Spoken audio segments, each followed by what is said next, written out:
Hi, my name is Trainmaster04, and today I'll be reviewing Lionel's latest release of the Legacy Pennsylvania Railroad S1 duplex steam locomotive. So, let's get started.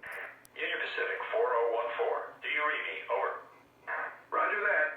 Union Pacific 4014. I read you. Over. Start up and stand by. Over. Yes, sir. Start up and stand by. To begin this video, let me give a brief history lesson on the PRR S1, otherwise known as the Big Engine. The S1 is considered a duplex type steam locomotive with a unique wheel arrangement of 6-4-4-6 underneath the boiler. It was built by the PRR themselves in the Altoona Works and was completed on January 31st, 1939. It was designed to become a new class of streamlined passenger locomotives to replace the aging fleet of K4 Pacifics, but also have the same brute strength as the electric GG1.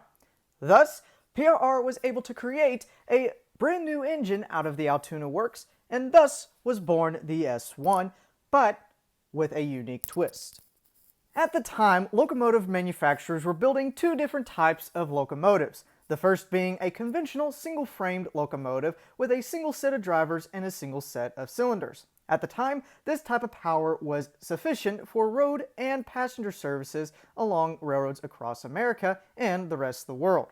Eventually, though, demand for greater power came in need, and thus was born the articulated type steam locomotive, where there was a larger boiler, a hinged frame, and also two sets of cylinders underneath. This became a sufficient need for that kind of demand, but it soon came with problems. In this case, the locomotive was efficient, having a single boiler and doing the work of two, but however, it produced problems and extra wear and tear on track. So, when PRR was designing the S1, they decided to take the efficiency and idea of a two-cylinder locomotive, but with the benefits of a conventional locomotive with a single frame, but an extra boiler. Once the S1 was completed, she was put on display at the 1939 through 1940 World's Fair in New York City and was dubbed the world's largest steam locomotive with an incredible combined length of 140 feet 2.5 inches and was nicknamed the Big Engine.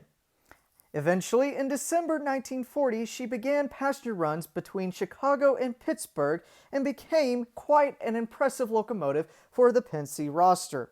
She eventually was tested for record runs and eventually was tested and made, supposedly, 156 miles per hour along the Pennsy main line. Now, this, however, was a speculation from unofficial reports, so the record for the world's fastest steam locomotive is still held by the British locomotive Mallard, the A4 Pacific. On paper, the S1 would have become the greatest steam locomotive of the PRR's roster and eventually replacing all K4 Pacifics and becoming the streamlined future locomotive. However, in practice, the S1 was prone to wheel slippage as there was a poor weight distribution over the drivers and also caused problems along the main line. Due to her incredible length, she was limited to run certain areas of the Pennsy route that had wide curves.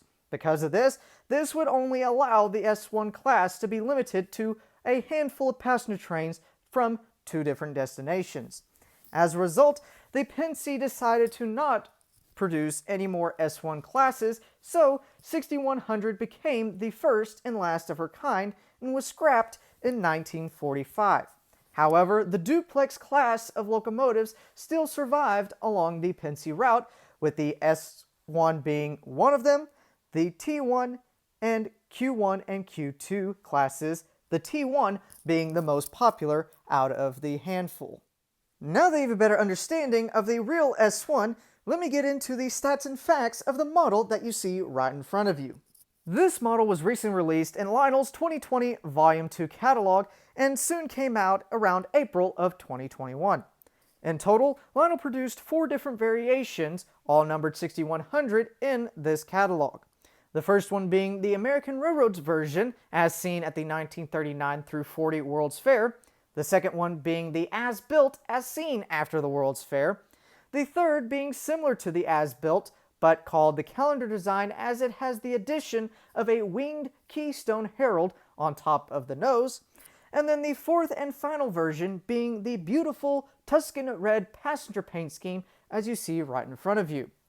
These models had a combined length of 36¼ inches, making it the longest locomotive Lionel has ever produced, and because of this, Lionel rates these locomotives to have a minimum curve radius of 0.72. Though in my opinion, I would suggest this locomotive be run on curves even higher as 0.72, as these locomotives tend to have a ugly overhang over 0.72. Under the hood, this model is powered by one large flywheel motor and is also equipped with two fan-driven smoke units. The first one being used for the main smokestacks up front, and the second one being towards the middle for the neat safety valve smoke effect. For electronics, this model is equipped with Lionel's Legacy rail sounds and also Legacy command control, which means you can operate this locomotive using 4 different methods of operation. The first being using Lionel's Legacy command system, second TMCC, third being Bluetooth, and then the final one being using conventional mode with running it with a simple transformer and a loop of track. Now let's move on to the detail side of this video, and in this case, let's start with the locomotive. Starting at the front of the locomotive, and as you can see, there is really not a whole lot of molded in or separately applied detail to be shown since this locomotive is a streamlined model, meaning most of the detail that you would see on a normal locomotive is hidden underneath the aerodynamic shrouding. In this case, there are a few details on the pilot, such as on top, here you can see we have a separately applied nameplate which inscribes the Trailblazer, and Lionel has also included another nameplate with the General on the front, and in this case it represents the 2 main passenger trains the prototype S1 actually pulled on the PRR mainline. Moving on down, here you can see we have multiple rows of striping with gold paint on it, 2 molded in access hatches to get behind the shrouding, and also 2 molded in steps to get up above on the pilot.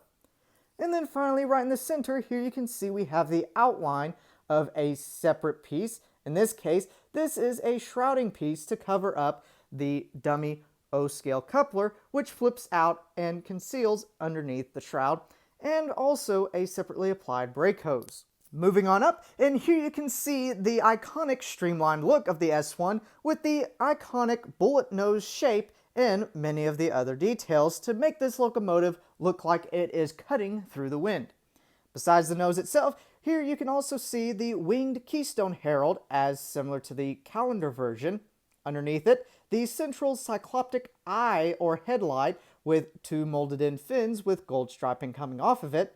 Underneath it, a center handbar or grab iron underneath the headlight, a separately applied horn, which in this case it is prototypical since the S1 never was equipped with a steam whistle but instead an air horn. On either side of the nose itself, you can see we have 2 sets of molded in steps leading up to the running board of the locomotive and also a sloping streamlined effect going towards the pilot. Moving over to the engineer side of the locomotive, starting at the bottom, here you can see down below we have the pilot wheels, cylinders, and also the first set of driving wheels and polished side rods for this model. Overall, the detail is a bit minute, but the Baldwin disc drivers on this model really do stand out. Moving on up, you can see we have the beginning of the running board as well as the continuation of that beautiful gold striping from the pilot and also a nice deep maroon stripe along the side of the running board. And then finally coming up to the boiler, here you can see we have yet even more detail such as more gold striping, a separately applied handrail that does run along the length of the boiler, the end of the throttle assembly, separately applied builder's plate with the S1 inscribed in the middle, another grab iron, and then also a number board and marker light cutting through the nose, which in this case does come on when the locomotive is in operation, and the marker light itself can be changed from white, green, or simply be turned off. Continuing down the side of the locomotive, again, here you can see we have the second set of cylinders, drivers, and also polished side rods for this model. Over the cylinders themselves, here you can see we have a nice 6100 over this shrouding, more gold striping, the continuation of that deep maroon stripe, and also along the side of the boiler, a union link for the throttle and the continuation of that grab iron. Coming to the end of the locomotive, here you can see we have the trailing truck, firebox, and also cab on this model. As you can see, there is also not a whole lot of detail to be shown, but there are a few. So, starting at the top, here you can see above the cab window we have a molded-in grab iron, a molded-in door with 2 separately applied grab irons on either side, a nice-looking window with a clear plastic insert on the side, and then another window looking straight forward with cross-bracing and another clear plastic insert. Underneath the window itself, here you can see we have the end of both the maroon and gold striping, 2 recessed slots for stepping, 4 steps leading up to the door of the cab, and also 4 air vents for the ash pan. And then finally at the bottom, here you can see we have the trailing truck yet again, and for detail it is primarily molded in, such as 2 brake cylinders, roller bearing caps, and various other pieces. Taking a look at the back of the locomotive inside the cab, here you can see we have a nicely detailed back head with an array of separately applied valves and gauges, and also hand painted. In the middle, you can see we have a nice flickering firebox, and on either side of the cab, 2 hand painted crew figures, and to top it all off, a nice cab light that illuminates the whole interior. Moving on out to the outside of the cab, you can see we have molded in rivet detailing, a molded in hatch, and a molded-in stoker assembly underneath the cab floor. And then finally, at the bottom of the engine, you can see we have the locomotive's infrared drawbar. Looking on top of the boiler, starting from the right and working over to the left, here you can see right at the front we have a separately applied air vent right next to a molded-in service hatch, and then right next to it, the dual stacks for this model. As stated earlier, this locomotive is equipped with 2 fan-driven smoke units, and in this case, in order to fill the lead smoke unit with smoke fluid, you just simply pour it directly down either one of the 2 stacks. Continuing on down, you can see a bit of a tapering to the unique streamlining on this model, and also various molded-in boiler bands along the top. Continuing on down, and as you can see, the streamlined shrouding on top of the boiler continues and eventually tapers down to the pop-up valves, which we'll get back to in a minute. Some more boiler bands can be seen, and also on the fireman's side of the locomotive, you can see there is a protruding molded-in detail with some molded-in rivet detailing on top. Coming back to the safety valves, here you can see we have 3 hand-painted and separately applied valves, and as stated earlier in this video, this locomotive is equipped with Lionel's safety valve smoke effect, which means when the locomotive is either sitting still for a period of time or is activated using the aux3 key, smoke will come out from underneath the poppet valves, simulating the locomotive reaching its highest pressure inside the boiler and is releasing it to the atmosphere. In order to fill the smoke unit, you just simply lift out the safety valve piece, which is held by magnets on the bottom, and it will reveal a fill hole directly in the middle. Simply put, you just pour the smoke fluid down the hole, and once finished, you just have to replace the piece and you're good to go. Coming to the end of the locomotive, here again you can see a few more boiler bands, a molded-in hatch to access steam equipment, and then on top of the cab itself, a separately applied roof hatch, which can be moved back and forth like so.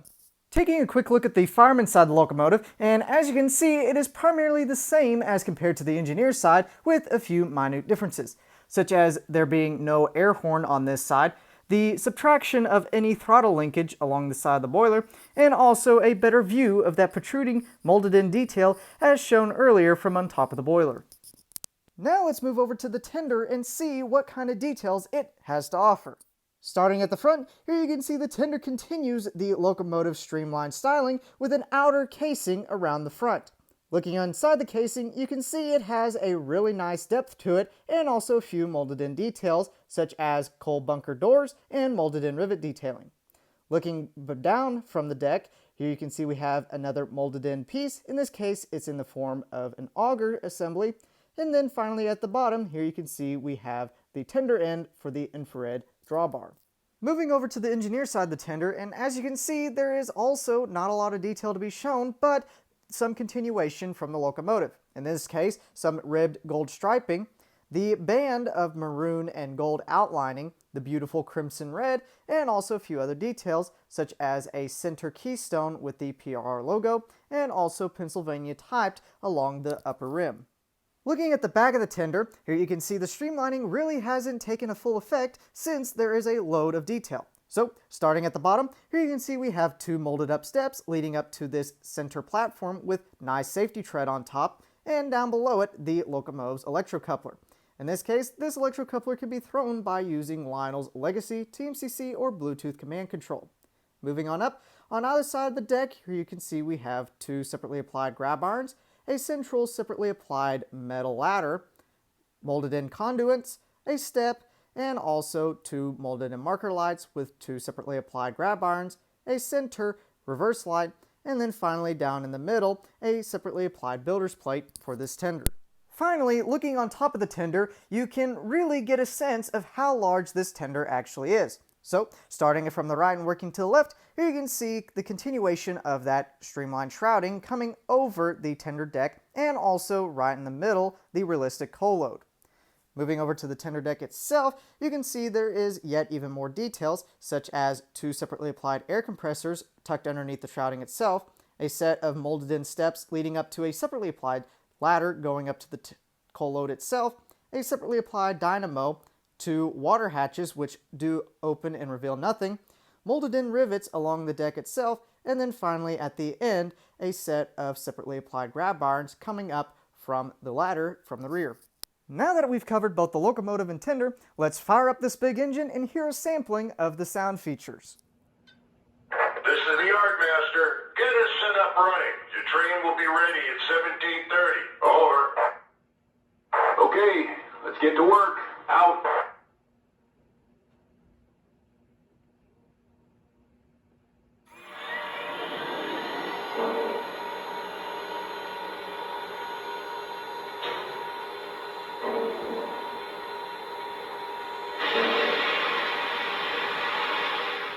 With the locomotive fired up, let us begin with the whistle.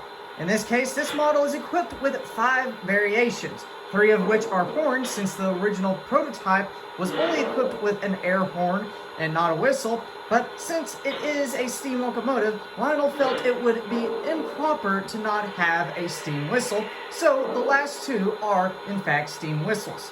So, here it goes.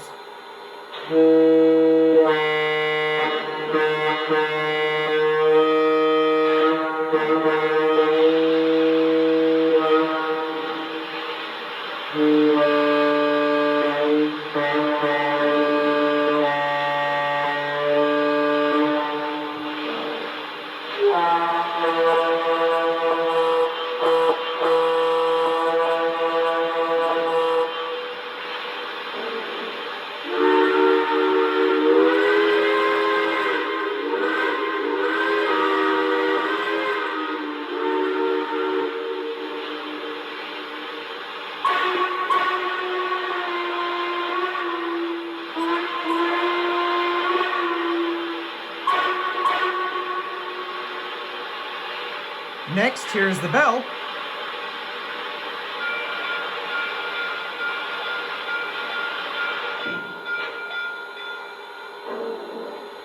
Here is the coal and water fill-up sound.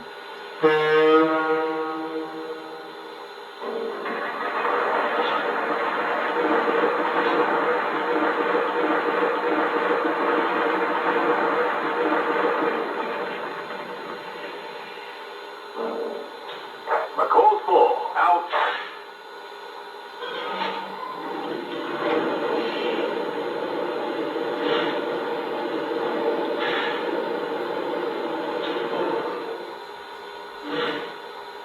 My water's full. Out. Here is both the pop-off and steam release sound.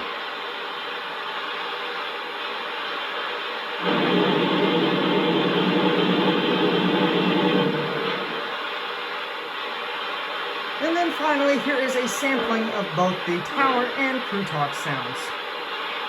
Dispatcher, am I clear to the outbound? Over. Need to hold you. Hold for your signal. Bounce. Gonna be here a while. Timetable has a pull here for number 9. She's running about 20 minutes late.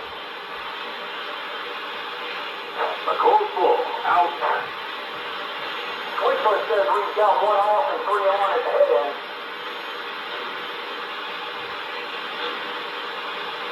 so it says we got one off and three on at the head. Dispatcher, am I cleared to the outbound? Over. You're clear to proceed east. Out. Alrighty, I got some cars hooked up behind the tender. I've been given the green signal, so let's bring this streamlined beauty up to speed.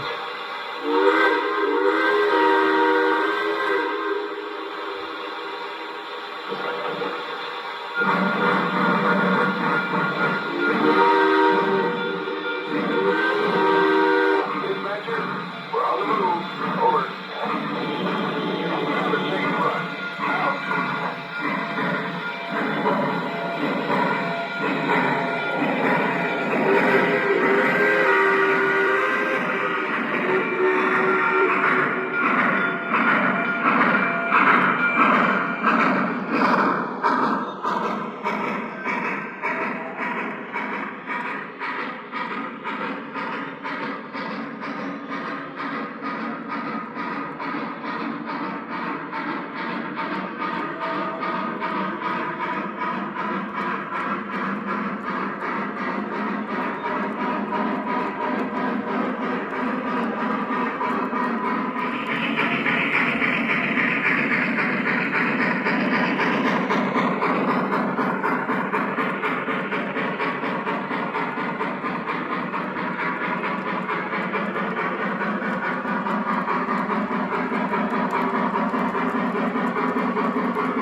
Dispatcher, we're signing out and going to be. Out. That about wraps up this product review, but before I go, let me go ahead and answer the two questions that I normally ask around this time of the video, and they are, what is the original MSRP price for this model, and also, what is my personal opinion about it? To start off, the original MSRP price is right at $1,600. Now you may be able to get a better deal since these models have been out for nearly a year by going online and searching for one of these models on the secondhand market such as trains.com or even eBay, or you may even be lucky by finding one at a major dealer such as trainworld.com or Charles Rowe. For my personal opinion on this model, it is unusually a mixed opinion considering that I usually prefer Lionel's products over other manufacturers such as MTH or even Atlas. But honestly, the engine itself is not the problem. It is instead the price tag that comes with it. For $1,600, I am on the edge of borderline. It's a reasonable price tag considering the model does not have a lot of detail, is all die-cast metal, is one of Lionel's largest models they've ever produced, and also since it has been years since they have offered it, I honestly think they could have done better. Considering that Lionel went ahead and broke the box with adding any steam whistle sound features, they could have added a smoking whistle somewhere, say hidden underneath the shrouding, or something else like a blowdown effect to keep it prototypical. Now, I do like the poppet valve smoke effect, as I nearly purchased this locomotive just solely on that feature. When it first came out in the Niagaras, I was head over heels for it. But for $1,600, I feel like I can get a better locomotive from Lionel or somewhere else with more features and still be happy considering the price tag. However, I am still pleased with how Lionel turned these locomotives out. The Tuscan red paint scheme is spot on and is gorgeous when it's running down the line. Would be perfect for anybody who is producing a layout in the pre-war or even post-war era with the Pennsy Railroad at its height of experimental locomotives, and really the detail, considering it is a die-cast streamlined model, is really stunning, with the keystone over the cycloptic headlight, the builder's plate, and just general detail in all of its glory, combined with the smoke effects and sound features, is just a wonderful model. Though I would like to have seen this model come out with a shorter price tag, maybe towards the $1,500 range or even $1,550, to at least give the dealers a little bit more wiggle room and also the consumer a little bit of easier time. But since this model has been a while since it last came out, I think it is a great addition to anybody's layout and a great addition to the legacy fleet. Well, that's it for this video, but before you go, I just want to say thank you very much for clicking on this video and also watching it to the very end. It takes me a long time to produce high quality videos for you to enjoy, so I would dearly appreciate it if you would go and hit that like button, as that would let me know and also YouTube know that my content is actually enjoyed by you, the viewer. And while you're at it, please also click on that subscribe button, because then you will get notified when new videos, either in full product review length or even YouTube short videos, are posted to my YouTube channel. But anyway, my name is Trainmaster04, and I'll be seeing you next time.